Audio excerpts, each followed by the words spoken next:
My name is David Hibbett. I was first diagnosed with bowel cancer in July 2012. I was told I was terminal in February 2014. In January 2015 I was given the all clear after successful treatment with cannabis oil made me operable, and treatment with cannabis oil afterwards, so far, touch wood, has kept it at bay. I was first diagnosed with cancer in July 2012. I was last given the all clear in January 2015. I first heard about cannabis oil from a friend. When I first heard about it, I was really unsure. I made quite a lot of my own oil at first, and then I did start to purchase this off someone local and brought a little bit from abroad. When I first started making the oil, I had to use any strain I could really get my hands on. I was told indicas were the best. To name a few was Afghan Kush, pineapple chunk, lemonade. I used some cheeses as well, and like I say, there was a big variety at first because I struggled to get my hands on the product, and I just had to get what I could. And I took a big, like I said, there was a big mixture. I just kept away from the sativa type plants. When I was diagnosed as terminal back in February 2014, I had chemotherapy treatment. I had this up until the end of July, the beginning of August. I actually started taking cannabis oil in June. It really helped with the side effects of chemo. I then went on to start missing chemo sessions, and I only went once a month rather than once every 2 weeks.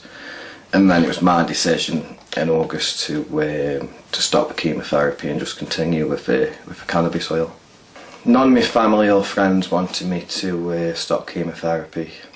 They were all supportive of what I did, but there was nobody that wanted me to stop the hospital treatments. It was just a decision that I solely took myself. I noticed benefits of the oil almost immediately after taking it. The chemotherapy was making me very poorly, very tired. I had a very, very poor appetite. But just within a few hours, I started to feel hungry. I started to feel better within myself. Still felt tired, but I had a little bit more energy. And as days went by, this just got better and better. My bowel habits got a hell of a lot better. My appetite was almost back to what it was normal before I was on the chemotherapy. Hair loss that I was suffering seemed to have stopped. It was just, it was unbelievable to me how better it made me feel, and that is what helped in the decision to stop the chemotherapy and continue with the oil on its own. When I stopped chemotherapy, I also looked to change my diet as well. I wasn't too strict on it immediately. I was given good advice about, obviously, I think quite obviously, really processed foods and sugar. So I really cut them out of my diet. I tried to minimise carbs best I could, but still being quite weak from chemotherapy, I didn't want to be to cut them out altogether. Something else I did do was take vitamin D supplements. I was taking 3 of these a day rather than the recommended 1. I also took graviola capsules, and that was about it then. When I was told I was operable and got an operation, I made sure immediately after the operation then I cut out pretty much all carbs, only ate organic meat, organic vegetables.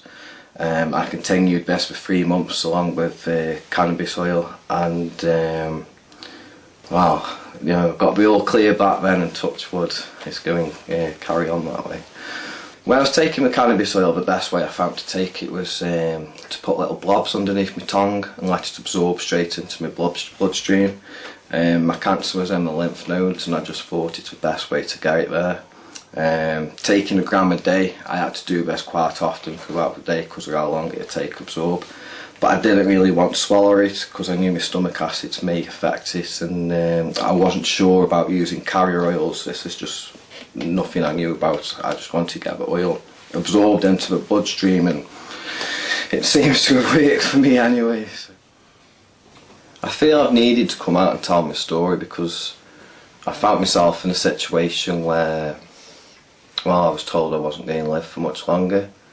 I've used a substance which is illegal in this country to help me overcome this, and I just don't understand how this can be illegal to people that are, that are getting told they're going to die. I don't understand why I feel until I've tried it. Everyone's got a right to live, and there's, like I've proven myself, it can help. There's other people that have used it and it's helped, and until it's available to these people, I'm not going to be quiet, because it's people's life at the end of the day, and if you deserve to at least try, give it a go. I suppose my message to other people with cancer is, I suppose you need to listen to your doctor, listen to what they say, and if they say if it can help you, then go with them. But there is other things out there that can help you too, and I just wish doctors would embrace it. Maybe mention to your doctor about cannabis oil. There are some doctors up and down the country now recognising that it can help. I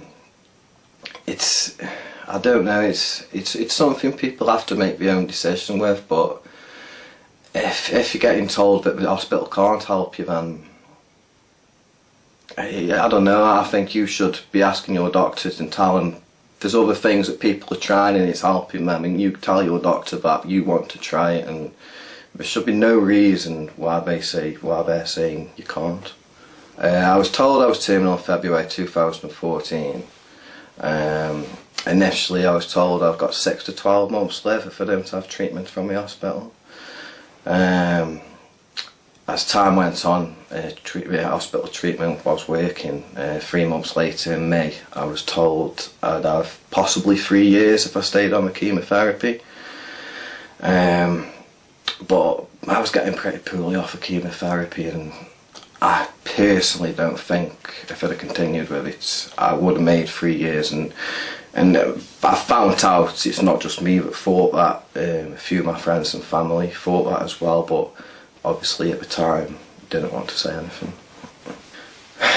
The law on cannabis, from a personal point of view, I think it's a little bit silly that a plant's illegal. We're told to believe in God and embrace religion, and if God put something on the earth for us to consume, then why aren't we allowed to? And it's not just that, it has so many medical benefits, and it can help relax people, and seeing people going out drinking alcohol at a weekend and then seeing people at a weekend smoking cannabis and the difference, it just don't make sense. The only fear I had of the law when I was taking the cannabis oil was because I had a little boy. I didn't want the law to look upon me as a bad father because I was taking what they class as an illegal drug. I was only taking it to try and save my life. So I suppose that helped cause a bit of a paranoia that I suffered with whilst taking it. If it wasn't for having a little boy, I wouldn't have cared, because it's my life, and they weren't going to do anything to stop me from trying to save it. I wasn't harming anybody. Cannabis oil with children, it's an awkward one to say. I mean, I believe with epilepsy CBD oils are doing extremely well, and if this can stop the children from having so many fits without them getting the high effect, then that's absolutely amazing. But it's my understanding it's the THC side of the oil that needs to be taken for cancers. Now I know how damaging chemotherapy can be and how that can make you feel. Comparing the two, if the THC can be effective against the consumer, I know which one I'd prefer my child to take, but again, it's the law, and with that, I suppose I don't think I would cross that line. I'd have to keep to the law. I don't know, it's difficult to say with a child. If I could speak to the UK government, my main thing would be is why can't a terminal cancer patient have cannabis oil? I can't see, I don't know what I'd say back to that. But I just don't know why. When I was taking cannabis oil alongside chemotherapy, I would only have small blobs, just to help with the side effects. It was after chemotherapy really when I was taking 1 gram a day. And like I said, I'd take this pretty much throughout the day. Just letting it absorb in my mouth. And I did this for around about 3 to 4 months.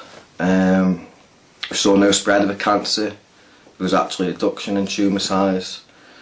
And that's what made me okay to have the operation. And after the operation I continued with around about 1 gram every 3 days, and that's when I had an extremely good diet as well. I did that for 3 months, and then when I was given the all clear, I've reduced my dosage down to 1 gram a month. So now I don't even feel high from taking it. It's more like just taking a supplement every day. When I was given the all clear, God, it was I didn't know what to say. Even just thinking about it now makes me emotional, because honestly it was just it was unreal, you know, to be told such a thing. God. And then to get told that, you know, I potentially now could grow up to be an old man and watch my kid grow up.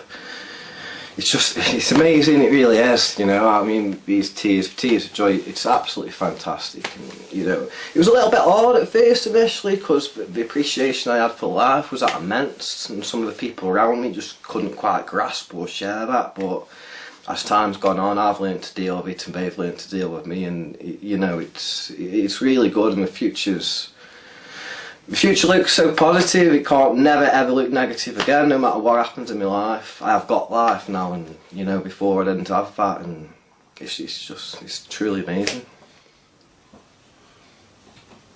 Since I was given the all clear, and I knew how well this oil had helped me,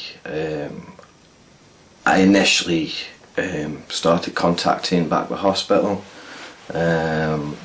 I'd share stuff on social media. My friends and family, you know, were really upbeat about this oil that I'd been taking, whereas previously, you know, they'd been really concerned about me doing so. And I've now spoke to the local press as well, and the local radio station, and response has been unreal. And the contact I've been getting off people it's been crazy, really. I mean, I shouldn't laugh, because you know, these are poorly people, and you know,